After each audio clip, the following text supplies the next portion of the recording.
Birth Control League started the first abortion clinic in American history, and Brownsville, New York at the time was predominantly black, now it's predominantly Jewish, okay?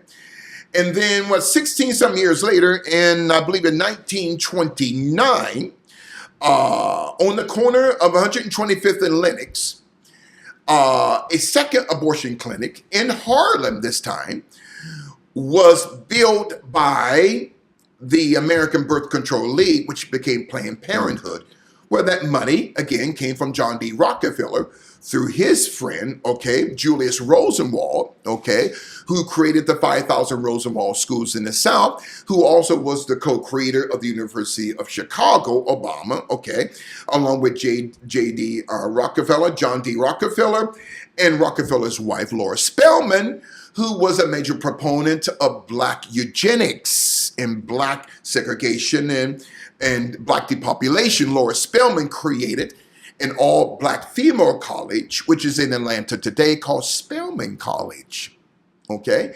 And Julius Rosenwald gave that $100,000, fund of that to his friend, Cecil B. DeMille, who was sleeping with Margaret Sanger, along with W.C. Fields. So Margaret Sanger is a whore. Literally. A whore. She's trash. And she was instructed by one of the founding fathers of the Boule Secret Society, Dr. W.E.B. Du Bois, if you want access to black America, you have to begin with the black pulpit, the pastor. So there were over 200 pastors in 1929 of the Harlem Pastoral Alliance, led by Dr. Adam Clayton Powell Sr., the senior pastor of the Abyssinia Baptist Church, which still exists in Harlem, New York today. Adam Clayton Powell Jr., that's his father. Adam Clayton Powell Jr. became one of the first black congressmen in U.S. history who was a proponent of abortion, okay? So in 1966, it was LBJ, Lyndon Baines Johnson, who said, I'm going to keep these NIWGERs in the Democratic machine for 300 years. It's working. Along with Dr. King, who won the Margaret Sanger Award in 66. But going back to 1929. Obviously, YouTube does not like the topics that we covered with Pastor Larry Gators. That's why I'm asking you to do these 3 simple things. Number 1 is subscribe to my channel if you haven't done this already. Number 2, leave a comment below in the comment section. And number 3, share this episode with all your friends, peers, and loved ones. These 3 little, quick, small things are going to help my channel tremendously. Thank you for that. And now, let's get back to the podcast. The Harlem Pastoral Alliance, each pastor received $500 from Margaret Sanger through W.E.B. Du Bois. For what? To allow this trash, this hoe, Margaret Sanger, to come into black churches in Harlem to persuade black women to abort their children. So the life of a black child was only worth $500? Negroes, I shouldn't be saying that word, but the term Negro comes from the Greek word necro, N-E-C-R-O, which means necrophilia, necromancy, having sex with a dead corpse. That's what necromancy means, which means Negro. So these Negroes, these 500 pastors, okay, of the huge Harlem Pastoral Alliance, it grew into a powerful organization. Beginning in 1919, of 200 pastors, went up to 500. Wait a minute now. Wait. So the life of a child is only worth $500.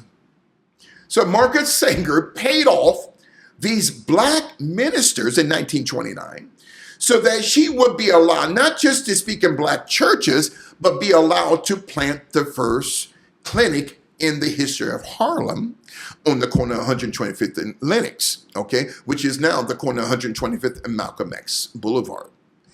You see, this is what happens.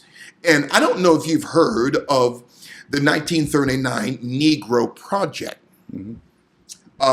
Margaret Sanger had what I call a slave, a woman who wrote the doctrine for Planned Parenthood, a black woman by the name of Dorothy Taylor in 1939. We're talking about not just Kobe Bryant, a Luciferian Project completed, but the main title is The Immaculate Deception of History. In the 1939 Negro Project, which was a document of the final solution regarding the black question for the extermination of black children beginning in 1939. Well, who penned that document, the Negro Project? A woman by the name of Dorothy Taylor. Who's Dorothy Taylor's granddaughter? Valerie June Jarrett. Valerie June Jarrett, a part of the Obama administration from 2009 to 2016. Valerie Jarrett, okay, who is a major supporter of Dr. Little Tony Midget Fauci and a major supporter of vaccines. Well, her grandmother, Dorothy Taylor, penned the 1939 Negro Project for the final solution for the destruction of black children. Why would she do that to her own people? She's a boule, and she got paid. Dorothy Taylor's granddaughter is Valerie June Jarrett. Dorothy Taylor's husband was a man by the name of Robert Taylor, whose name was placed upon the biggest ghetto plantation in American history out of Chicago, Illinois, the Robert Taylor homes that were torn down during the mid-2000s. This is the immaculate deception of history regarding the conception, the birth, and the history of the Boule Secret Society in connection to people like Kobe Bryant, okay? People like LeBron James, Reverend Al Vitamin B Deficient Sharpton, Jesse Jackson, Farrakhan. They are sellouts. And I'm going to say this. I'm going to let you go. I'm so sorry. I don't mean to wear you out.